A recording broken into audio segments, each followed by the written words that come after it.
আমি আম্মাজান ছবিতে নবাব চরিত্রে নিয়ে এখন ফিল করি। এইটা ফিল করি যে আমি কার সাথে অভিনয় করছি তখন আমি ভাবতে পারি না। বাংলাদেশ তথা পাকিস্তান উপমহাদেশের একজন শ্রেষ্ঠ অভিনেত্রী শবনম ম্যাডাম, তাকে তাকে নিয়ে আমি তার সাথে আমি অভিনয় করছি। সেটা এখন আমার হাত পা শিহরণ জাগে ভাবতে গেলে। আর তখন আমি ওইটা ভাবি নাই এবং আমি স্বতঃস্ফূর্তভাবে করে গেছি।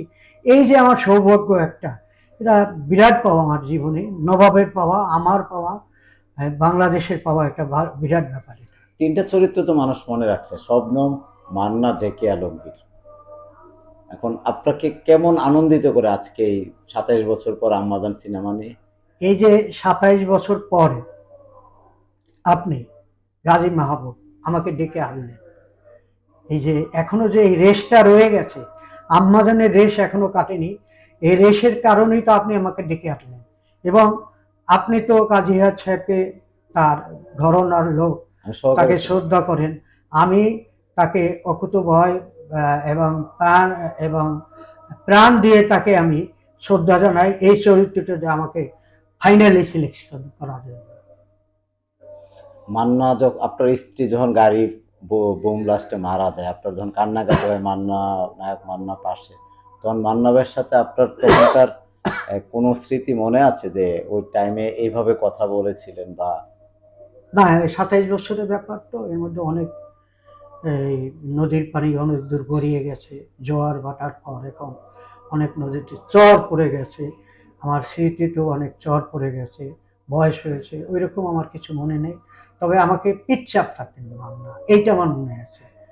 শটের পর পিঠে একটা থাপড় দিতেন, আমাকে বড় ভাই হিসেবে শ্রদ্ধা করতেন সে।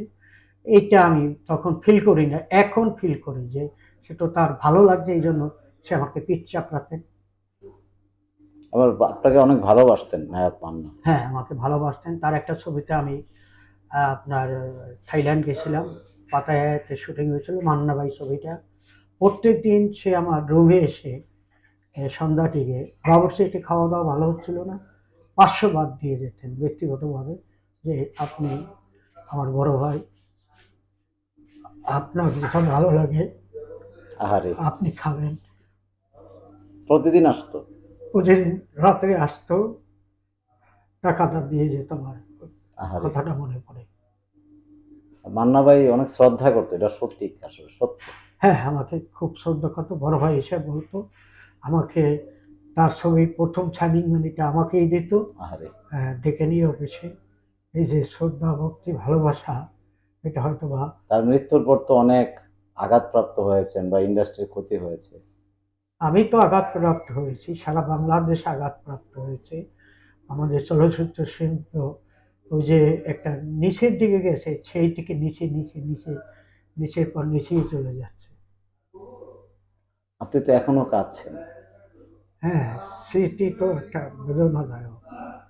আহ, সে আমার বয়সের জুনিয়র, সে চলে আপনার গেল। অনেক ছোট না? আমার এখন 70 মনে করেন। মাশাআল্লাহ। হ্যাঁ, তখন মান্নার তখন তো অনেক কম বয়সে চলে গেছে, এইটাই আমি চিন্তা করি। 40-45। হ্যাঁ। তো মান্নার জায়গা তো আর কেউ পূরণ করলো না এখন। মান্নার মতো করে এই সম্মানটা কি আপনারা পান কিনা এখন চলচ্চিত্রে? না, চলচ্চিত্রে এখন আগের সম্মান নাই, শ্রদ্ধা ভক্তি কম।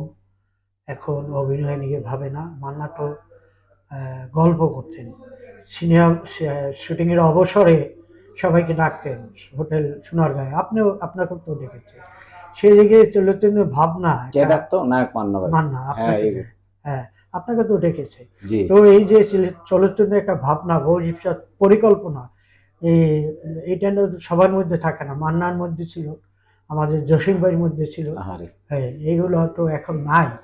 আর একটা স্ক্রিপ্ট মান্নান ভাই, আপনি জেনে অবাক হবেন, হয় আপনি জানেন, একটা স্ক্রিপ্ট উনি করাতেন, করাইতে ওইটা আবার ফাইনাল করাইতেন রফিকুজ্জামান স্যারকে দিয়ে, এবং 1 লক্ষ টাকা দিত ওই স্ক্রিপ্টের জন্য। মান্না ভাই খুব খরচ করতেন হ্যাঁ, স্ক্রিপ্টে, এই মূল স্ক্রিপ্ট, হ্যাঁ, স্ক্রিপ্টে। হ্যাঁ। হ্যাঁ, স্ক্রিপ্টে তো মূল আপনার জিনিস ওইটাই তো, পিলার। তারপর আপনি দালান কোঠা যা করেন, কয়তলা করবেন, এটা আপনার ব্যাপার। মান্না ভাইয়ের জন্য একটু দোয়া দিয়ে দেন।